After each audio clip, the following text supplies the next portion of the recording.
अस्सलाम वालेकुम students, welcome to my YouTube channel.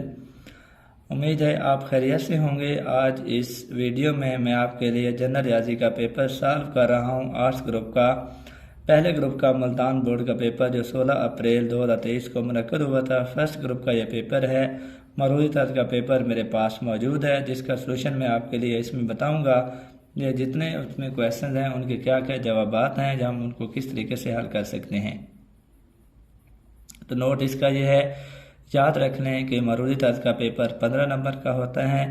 तो ये आपने इस पे कम मेहनत से आप ये नंबर हासिल कर सकते हैं। तो जब आपने तैयारी करनी है, मरूदी को इग्नोर नहीं करना।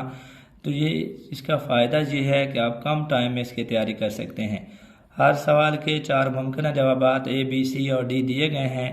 जवाबी कापी पर आपने हर सवाल के सामने दिए गए दायरों में से दुरुस्त जवाब के मुताबिक मुतलका दायरे को मार्कर या पेन से भर देना होता है। जवाबी कापी पर जो दुरुस्त जिस क्वेश्चन का जो भी जवाब दुरुस्त होगा, उसी हिसाब से आपने A, B, C, D जो भी सर्कल है वो आपने भर देना है।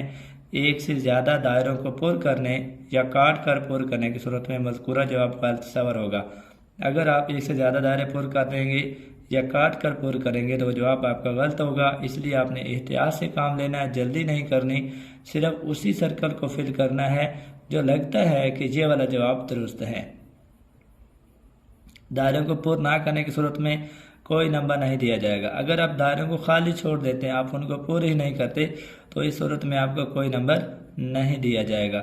इस सवालिया पर्चा पर सवालात हरगिज़ हल ना करें। अच्छा, तो वो जो मरूदी का पेपर दिया गया होता है उस पर आपने सवालात को भी हरगिज़ हल नहीं करना।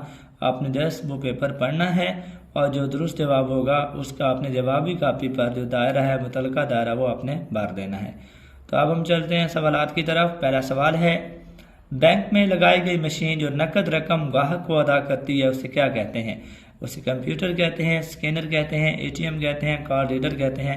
तो आप सभी जानते हैं कि बैंकों में जो मशीन लगी हुई होती है जो नकद रकम गाहक को अदा करती है वो ATM मशीन कहलाती है।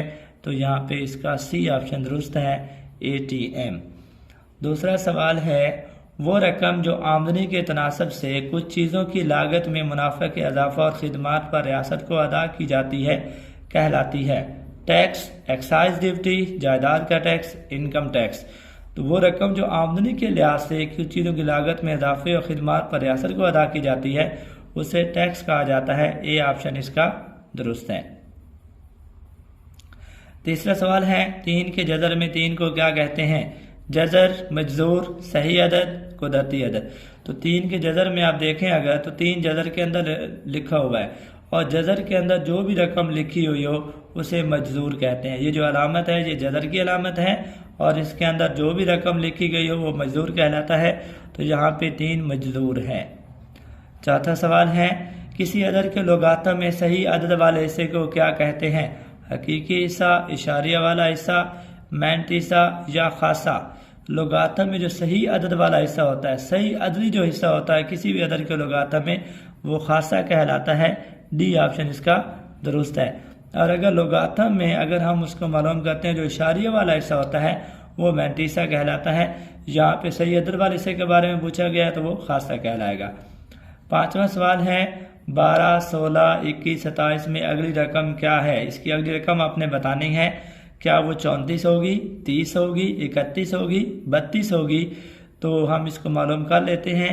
12 के बाद अगर हम अगली रकम देखें 16, तो अगर हम 12 में 4 जमा करें तो अगली रकम आ रही है।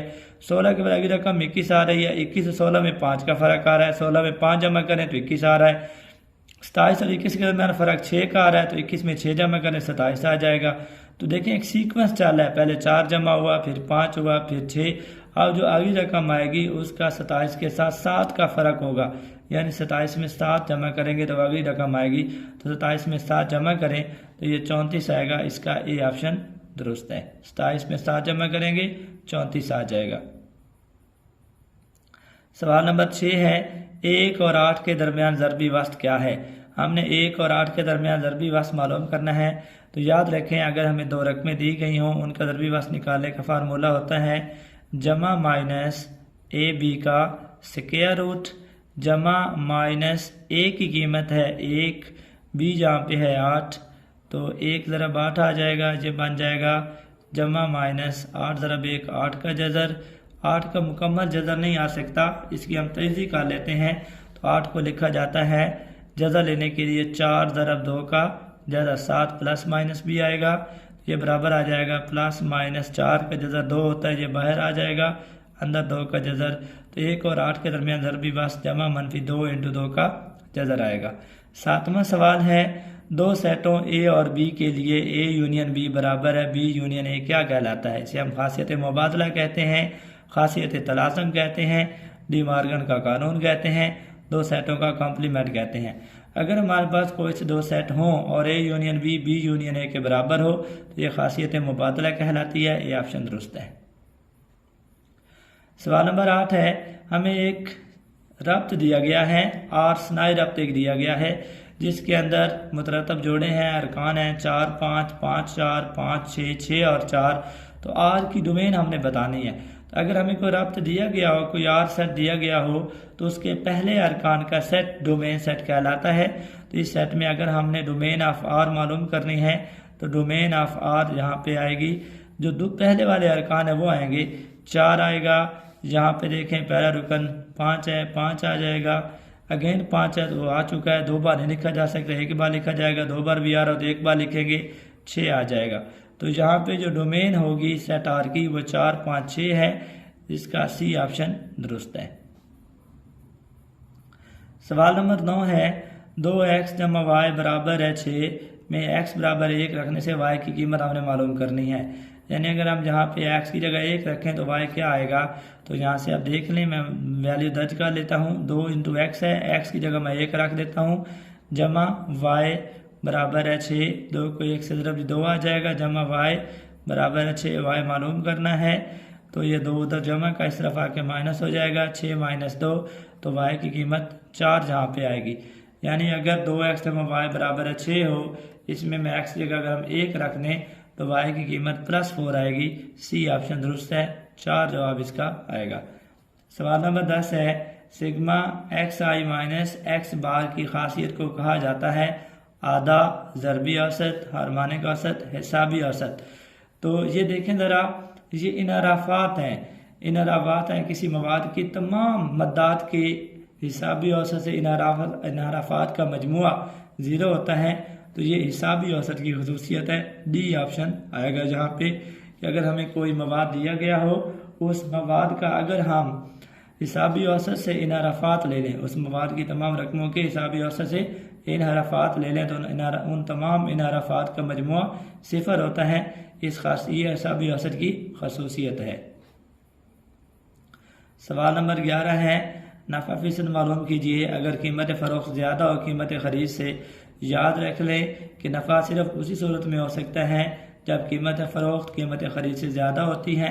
ए ऑप्शन दिया हुआ है नफ़ा तकसीम कीमत ख़रीद, ये गलत है।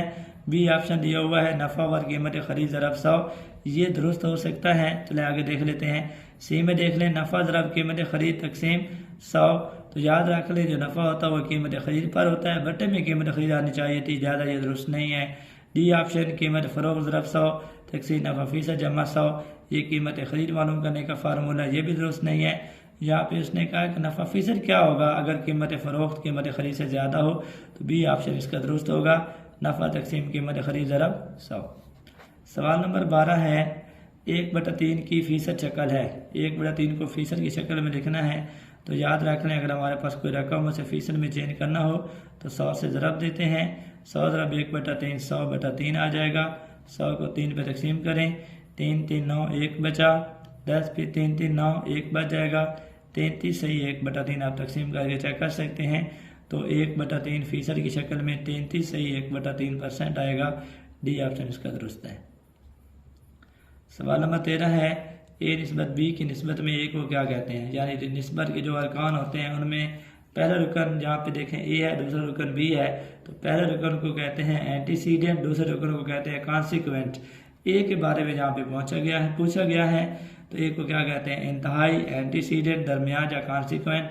जो पहले वाली रकम होती है रेशो के अंदर लेफ्ट साइड पे, उसे एंटीसीडेंट कहते हैं, लिहाजा यहाँ पे एंटीसीडेंट होगा। 14वां सवाल है, मसनूई ज़राए से काश्त की गई फसल पर उशर की कटौती की शरह है कि जो फसल मसनूई ज़राए से काश्त की जाती है उस पर जो उशर हमें कटौती की जाती है, जो उशर अदा किया जाता है उसकी शरह क्या है? 5% होती है, 10% होती है, 2.5% होती है या 25% होती है। तो मसनूई ज़राए से जो फसल काश्त की जाती है उस पर उशर की कटौती की शरह 5% है। ए ऑप्शन दुरुस्त है। कुदरती ज़राए से जो फसल काश्त की जाती है उस पर उशर की कटौती की शरह 10% होती है। 2.5% ज़कात की शरह होती है। बी भी दुरुस्त नहीं है, सी भी दुरुस्त नहीं है, डी भी दुरुस्त नहीं है। 15वां सवाल है, चेक की तरह का इंस्ट्रूमेंट जिसे बैंक ने ग्राहक की दरख्वास्त पर जारी किया हो उसे कहते हैं। यानी एक ऐसी चीज़, कोई इंस्ट्रूमेंट होता है जो चेक की तरह का होता है, जो बैंक ग्राहक की दरख्वास्त पर जारी करता है उसे कहते हैं एक्सचेंज का बिल, चेक, बैंक ड्राफ्ट या पे ऑर्डर। तो उसे पे ऑर्डर कहा जाता है। यानी चेक की तरह का इंस्ट्रूमेंट जिसे बैंक ने ग्राहक की दरख्वास्त पर जारी किया उसे पे ऑर्डर कहा जाता है। डी ऑप्शन इसका दुरुस्त है। आप वीडियो को देखें, जनरल रियाजी की तैयारी करें। कहीं पे कोई भी इशू हो, कोई सवाल समझ ना आ रहा हो, कोई प्रॉब्लम हो, आप बिला झिझक इस चैनल पे आ सकते हैं। आप कमेंट में पूछ सकते हैं। आपको इंशाल्लाह हर कमेंट का, हर सवाल का प्रॉपर जवाब दिया जाएगा। अल्लाह हाफिज़।